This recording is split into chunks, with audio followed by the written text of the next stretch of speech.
Bismillahirrahmanirrahim. Assalamualaikum warahmatullahi wabarakatuh. Mohon izin untuk memperkenalkan diri. Saya Muhammad Yunus Chandra dari PAI, Pendidikan Agama Islam, Program Studi Pendidikan Agama Islam, semester 4, kelas C dengan NIM 0101 2401 066.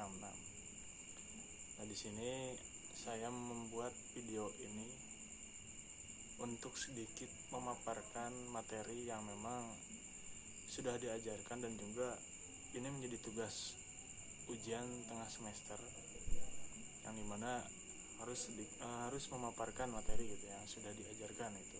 Nah, saya memilih tema dengan pendidikan intelektual dengan berbagai landasan Al-Quran, ayat-ayat Al-Quran. Namun saya tidak akan membacakan ayat Al-Qurannya, tapi langsung kepada artinya gitu, yang mungkin bisa teman-teman buka sendiri. Mohon maaf bila memang dari saya cara menyampaikan materi menyampaikan materinya kurang, itu ada yang salah, mohon dikoreksi, kita bareng-bareng aja. Nah, jadi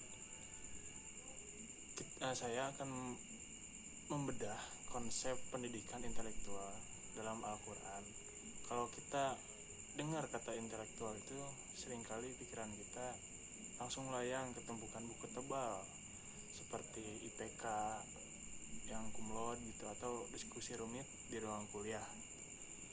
Tapi menariknya, dalam Al-Quran punya cara pandang yang jauh mendalam dan praktis soal ini.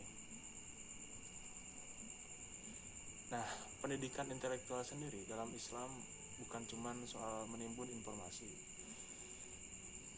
yang ada di kepala doang itu kan, melainkan bagaimana kita mengasah akal sehat kita, mengejar kebenaran yang objektif dan juga secara komprehensif, dan bisa dipertanggungjawabkan atas setiap ilmu yang kita punya. Nah, dalam Quran surat Al-Isra ayat 36 itu bisa dapat kita artikan check and check mengenai data gitu, atau informasi, kita validasi data lah, yang memang langsung pada artinya yang saya kutip dalam arti Al-Quran. Dan janganlah kamu mengikuti sesuatu yang tidak kamu ketahui, karena pendengaran, penglihatan, dan hati nurani semua itu akan diminta pertanggungjawabannya. Quran surat Al-Isra ayat 36. Nah, di era digital, di era serba informasi yang instan, di era hoax dan post-truth sekarang, ayat ini sebetulnya adalah fondasi utama dari metodologi ilmiah. Bisa mahasiswa pasti dengar scientific method gitu ya. Nah, dari scientific method itu budaya epistemik, ada budaya epistemik ya. Secara akademik, ayat ini melarang kita untuk ikut-ikutan atau taklid gitu kan, tanpa mempunyai landasan, tanpa dasar yang jelas gitu, tanpa mempunyai argumen yang jelas. Nah, kita diajak punya intelektual skeptisisme atau keraguan-raguan, bisa yang skeptis yang sinis ya, tapi kritis gitu. Nah, ada juga ya Allah lupa. Kita langsung aja ya ke poin selanjutnya, triad sensorik dan kognitif. Al-Quran menyebutkan pendengaran, penglihatan, dan hati atau afidah.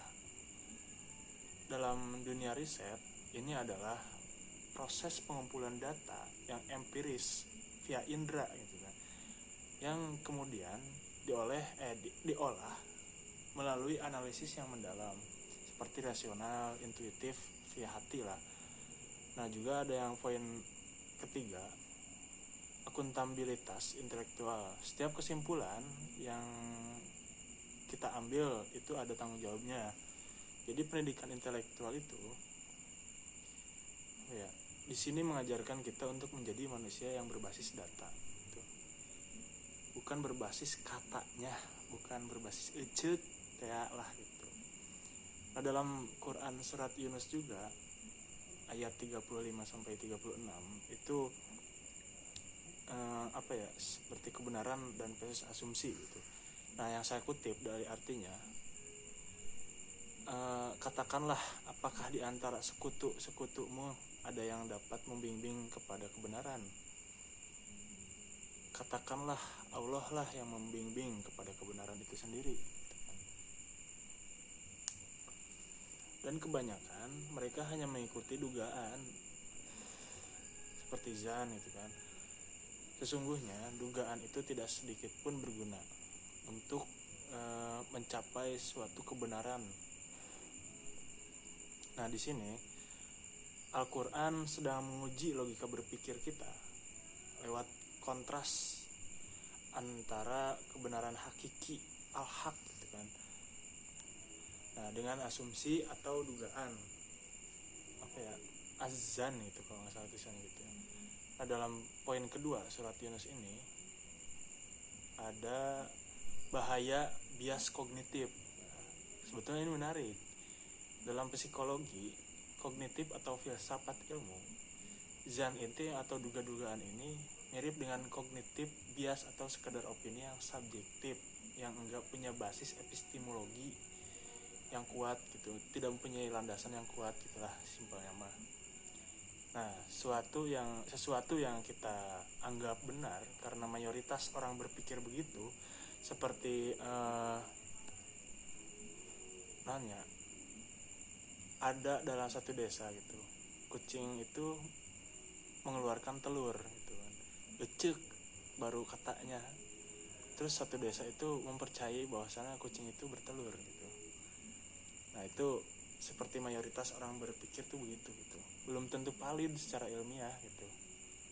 Nah, poin yang ketiga, tujuan pendidikan intelektual ini seperti ayat ini ya, ayat Yunus itu, ayat yang 3536 dari surat Yunus, mendidik akal kita untuk selalu mengejar objektif.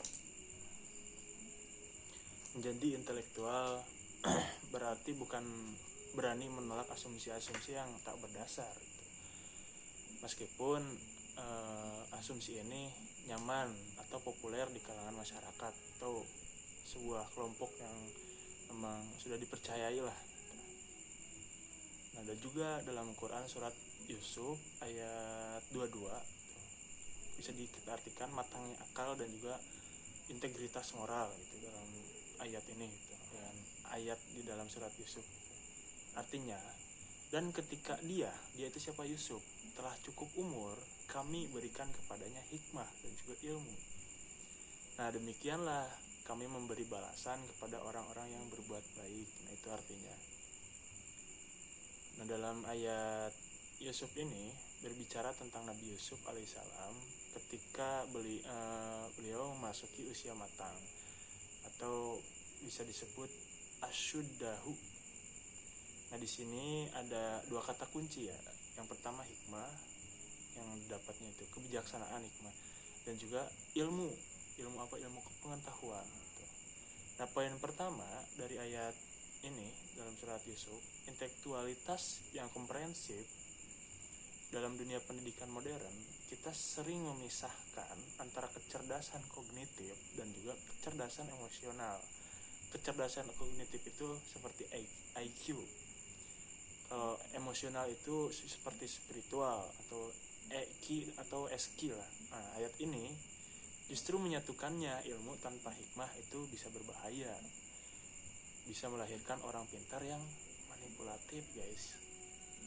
Juga poin yang selanjutnya dalam surat Yusuf ayat berapa itu, 22, korelasi karakter dan kecerdasan itu dalam Al-Quran menutup ayat ini dengan kalimat, demikianlah kami memberi balasan kepada orang-orang yang berbuat baik.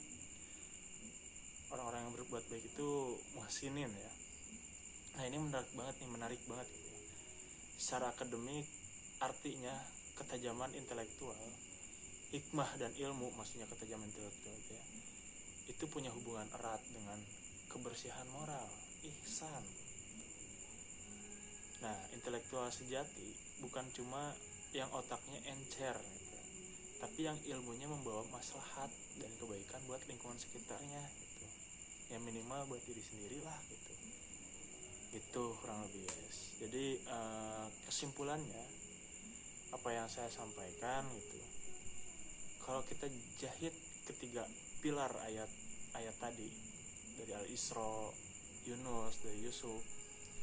Nah, pendidikan intelektual dalam perspektif Al-Quran ini itu membentuk profil manusia yang kritis dan berbasis bukti gitu. Yang kritis tapi berdasarkan argumennya gitu, ada landasannya gitu.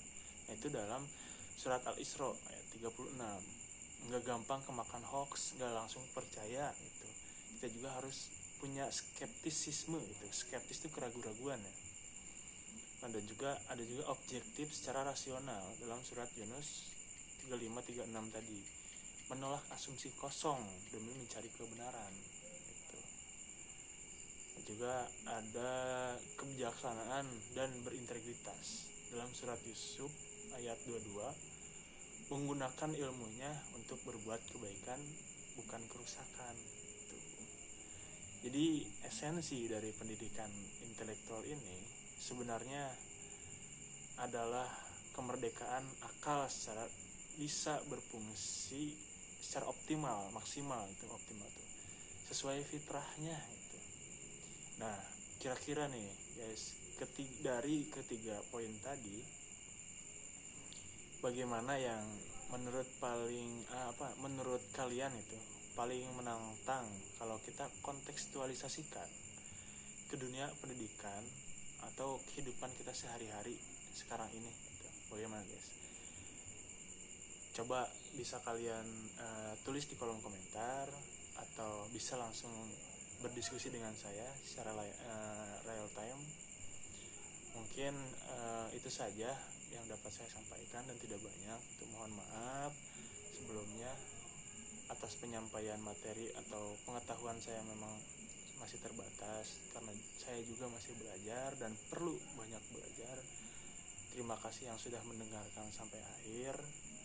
Semoga dari apa yang saya sampaikan bisa bermanfaat dan juga bisa menjadi wawasan yang bermanfaat juga. Terima kasih banyak.